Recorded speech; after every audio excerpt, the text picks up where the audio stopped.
But the total death count was only part of the story that military officials worked to suppress. The composition of those casualties raised questions that would prove far more damaging to the coalition's reputation than simple numbers ever could. The civilian question finally answered. DNA analysis of remains recovered from the Highway 80 corridor has definitively resolved the question that haunted military historians for over 3 decades: how many civilians died on Highway 80? Advanced genetic sequencing techniques have been applied to tissue samples and bone fragments that were collected but never properly analyzed during the immediate post-war period. These samples were stored in Kuwaiti and coalition medical facilities for decades before modern DNA technology made identification possible. The results show that a significant percentage of the recovered remains belong to Kuwaiti civilians rather than Iraqi military personnel. Forensic geneticists have established family connections between Highway 80 victims and civilian populations in Kuwait City, confirming that many of the dead were non-combatants attempting to flee the occupied territory. The genetic analysis has revealed something that challenges the fundamental narrative about vehicle theft and military retreat. Many of the vehicles destroyed on Highway 80 contained entire Kuwaiti families who were using their own cars to escape rather than stolen military transport. DNA evidence shows family groups traveling together in private vehicles that were later classified as military targets. Children's remains have been identified in vehicles that military reports described as containing only Iraqi soldiers. The forensic evidence demonstrates that coalition targeting procedures failed to distinguish between legitimate military convoys and civilian evacuation traffic using the same highway route. Survivor testimonies gathered over the past 5 years have provided first-hand accounts that contradict official narratives maintained since 1991.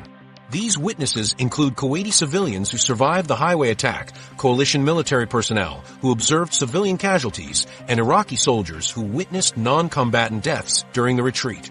Their testimonies describe scenes of family vehicles mixed with military convoys, civilian refugees attempting to surrender, and medical personnel treating wounded non-combatants. Many survivors report that coalition aircraft continued attacking vehicles even after occupants attempted to flee on foot, behavior that violates international humanitarian law regarding civilian protection. The survivor accounts reveal systematic problems with target identification during the highway attacks. Multiple witnesses described seeing coalition aircraft attack clearly marked civilian vehicles, including ambulances and buses carrying wounded personnel. Kuwaiti survivors report that their attempts to display white flags or surrender signals were ignored during continued air strikes. Iraqi military personnel describe receiving orders not to return fire specifically to avoid escalating attacks on mixed civilian military convoys, but coalition forces continued engagement regardless of these restraint efforts. Cell phone records and digital communications from 1991, analyzed using modern data processing techniques, show civilian evacuation patterns that placed thousands of non-combatants on Highway 80 during the attack period. These communication records were stored in telecommunications archives, but never systematically analyzed until recent technological advances made comprehensive data mining possible.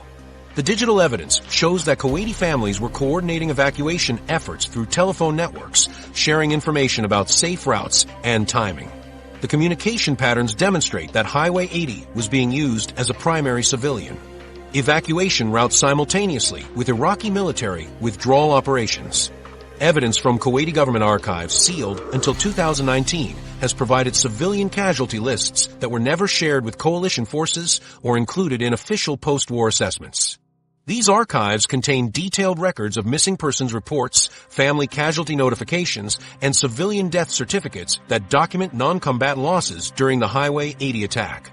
The Kuwaiti records show that government officials maintained separate casualty tracking systems for civilian and military losses, but only military casualty data was shared with coalition authorities during post-war accounting procedures.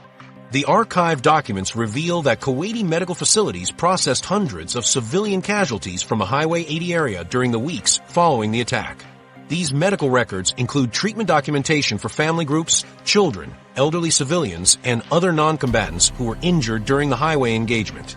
The medical data shows injury patterns consistent with weapons effects from coalition air strikes rather than Iraqi ground combat operations. Distinguishing between combatants and non-combatants was nearly impossible using 1991 intelligence capabilities because coalition forces lacked real-time assessment tools for determining vehicle occupancy and civilian status. Aerial surveillance systems could identify vehicle types but couldn't determine who was inside each vehicle during rapid combat operations. Communication intercept capabilities were focused on military frequencies rather than civilian evacuation coordination. Intelligence fusion systems weren't designed to integrate civilian movement patterns with military targeting decisions under the time pressure of active combat operations. International law experts analyzing the Highway 80 incident through 2025 legal frameworks have concluded that the civilian casualty evidence raises serious questions about compliance with international humanitarian law. The principles of distinction, proportionality, and precautionary measures require military forces to minimize civilian harm during combat operations. Legal analysis based on the updated casualty data suggests that coalition forces may have violated these fundamental principles through inadequate target verification procedures and excessive use of force against mixed civilian-military convoys. Modern forensic evidence proves that at least 400 to 600 Kuwaiti civilians died in the Highway 80 attack, making it a potential war crimes case by today's international law standards. This civilian death toll represents one of the largest single-incident civilian casualty events of the entire Gulf War, fundamentally changing how military historians and legal experts assess the conflict's humanitarian impact and legal compliance. But the public never learned these facts because the information they received was carefully filtered through systems designed to control exactly what the world would know about Highway 80. The media manipulation machine exposed. Declassified Pentagon documents revealed a sophisticated information warfare campaign that controlled public understanding of Highway 80 through coordinated media manipulation. Advanced computational analysis of news coverage patterns, government communications, and media distribution networks has exposed systematic efforts to shape how Americans and the international community understood what happened on that stretch of Kuwaiti highway. The scale and coordination of these information control efforts represents one of the most comprehensive wartime propaganda operations in modern history. Pentagon communications logs show explicit coordination between military leadership and major news organizations to control narrative framing around the Highway 80 attack. Internal memoranda describe specific talking points designed to frame the highway attack as legitimate military operations rather than excessive force against retreating troops. The coordination extended beyond simple press releases into active collaboration with news editors about story placement, headline writing, and photographic selection. Military press officers maintained regular contact with television producers and newspaper editors to ensure consistent messaging across all major media outlets. The military's media control strategy focused heavily on suppressing graphic imagery that would contradict the narrative of precision warfare and minimal casualties. Beyond the famous Kenneth Jurek photograph showing a charred Iraqi soldier, dozens of other images and video footage were deliberately withheld from public distribution through direct pressure on news organizations. Military censors maintain detailed lists of prohibited imagery categories, including close-up shots of human casualties, footage showing civilian vehicles mixed with military convoys, and photographs documenting the true scale of destruction along the highway corridor. Modern computational analysis reveals systematic differences between American, European, and Middle Eastern reporting that reflect coordinated information management campaigns targeting different audiences. American media coverage emphasized themes of technological superiority, surgical precision, and minimal collateral damage through carefully selected statistics and expert interviews. European coverage included more discussion of proportionality and civilian casualties, but avoided the most graphic evidence of destruction. Middle Eastern media coverage was significantly more critical, but lacked access to coalition military sources that would have provided comprehensive documentation. Linguistic analysis software has identified coordinated messaging patterns across multiple news organizations that weren't apparent to contemporary observers. American news reports used remarkably similar terminology and framing devices when describing the highway attack, suggesting coordinated messaging guidance from government sources. The coordination extended to television coverage where networks received guidance about which footage was appropriate for broadcast and which should be held for potential future use. Journalist interviews conducted over the past decade reveal extensive pressure from military censors and government officials that went far beyond normal wartime reporting restrictions. Multiple journalists describe receiving direct contact from Pentagon officials discouraging investigation into civilian casualties or questioning of official casualty figures. Television producers report receiving guidance about appropriate interview subjects and questions that should be avoided during expert commentary segments.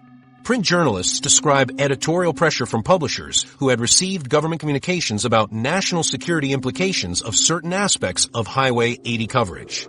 These pressures included economic and professional incentives that encouraged self-censorship among media organizations. News outlets that cooperated with information management efforts received preferential access to military briefings and exclusive interview opportunities. Organizations that pursued independent investigation faced reduced access to official sources and delayed responses to information requests. The system created professional incentives for journalists to avoid pursuing aspects of a story that government officials preferred to keep minimized.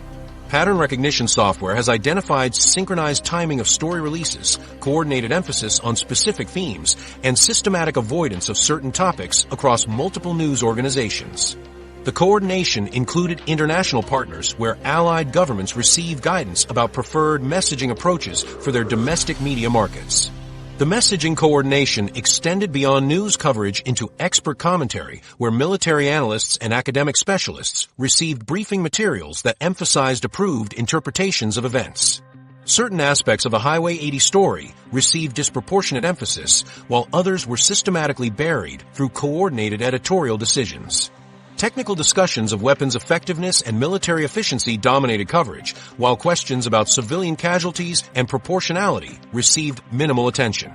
Stories about coalition military superiority and Iraqi military weakness were promoted through exclusive access and expert interviews.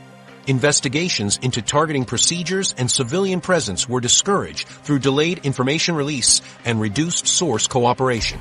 This selective emphasis affected public perception and political decision-making by creating incomplete understanding of what actually occurred during the highway attack.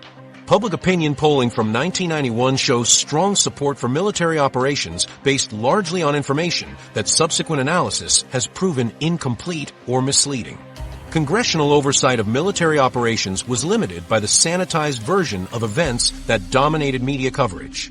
International diplomatic responses were shaped by information that didn't reflect the full scope of civilian casualties or proportionality concerns. The information warfare campaign extended beyond traditional media into emerging communication channels, including early internet bulletin boards and international wire services. Government agencies monitored and influenced online discussions about the highway attack through coordinated messaging efforts that weren't acknowledged until decades later. International wire services received guidance about appropriate story framing that would maintain coalition unity and public support for ongoing military operations. The systematic suppression of graphic evidence, coordinated messaging across multiple media platforms, and sustained pressure on journalists created a sanitized version of Highway 80 that bore little resemblance to the actual event. This comprehensive propaganda campaign didn't just shape public opinion during the Gulf War, but established information control templates that would influence how military operations were presented to the public for decades to come. How Highway 80 shaped modern warfare. The consequences of that information control campaign extended far beyond public relations into fundamental changes in how wars are fought and justified. Military academies worldwide now teach Highway 80 as the definitive turning point in warfare ethics and technology, marking the moment when military operations shifted from conventional force application to precision-guided warfare with unprecedented public scrutiny. The U.S. Naval War College, Royal Military Academy Sandhurst, and École Spéciale Militaire de Saint-Cyr all include Highway 80 case studies in their core curriculum, examining the intersection of technology, ethics, and public perception in modern military operations.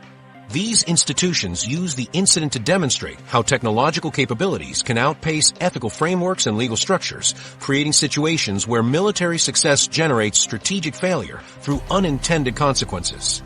The incident directly catalyzed development of precision-guided munitions and fundamentally restructured rules of engagement protocols that govern modern military operations.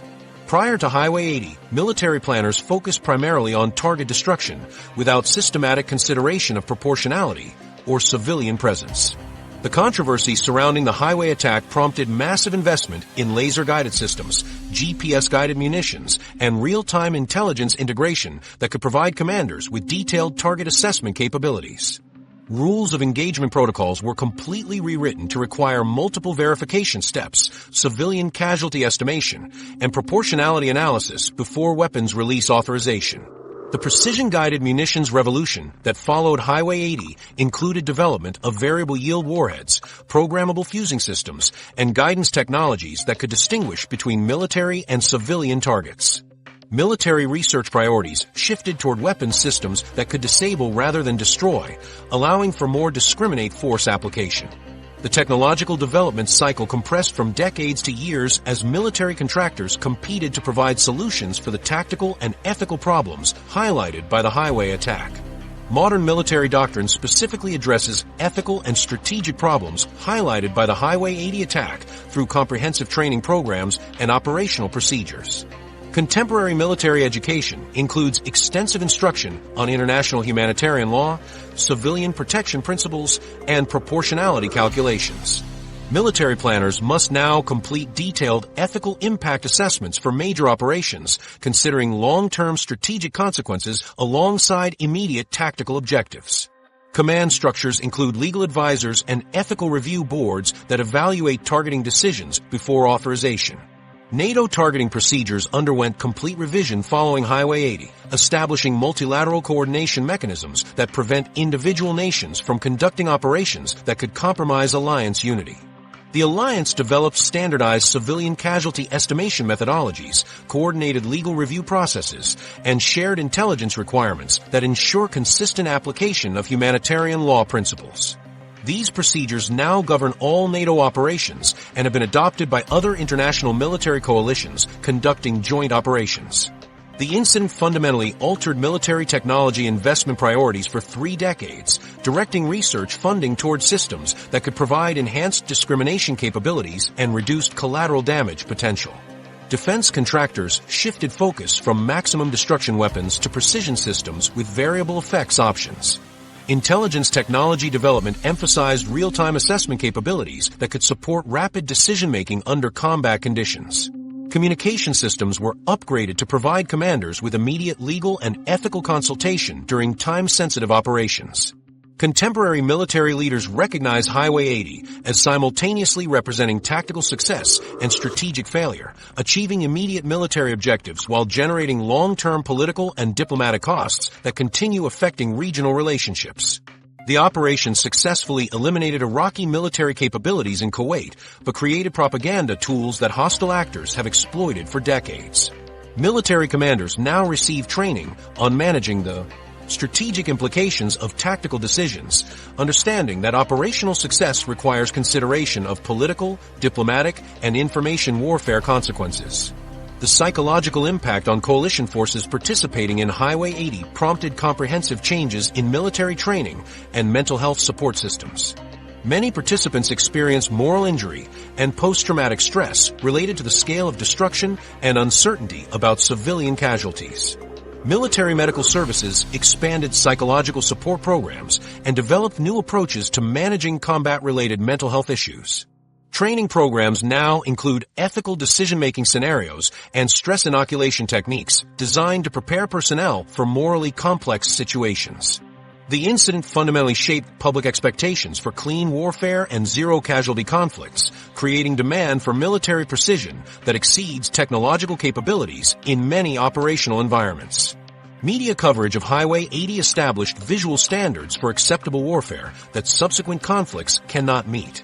Public opinion polling consistently shows expectations for surgical precision that military technology cannot deliver under combat conditions. Political leaders face pressure to authorize only operations that can guarantee minimal civilian casualties, creating constraints that limit military options. These public expectations have created operational limitations that affect military planning and resource allocation across all contemporary conflicts. Military commanders must balance tactical effectiveness against public relations considerations that can influence political support for ongoing operations. The expectation for clean warfare has paradoxically made some conflicts more difficult to resolve because military forces cannot employ decisive force without risking public backlash.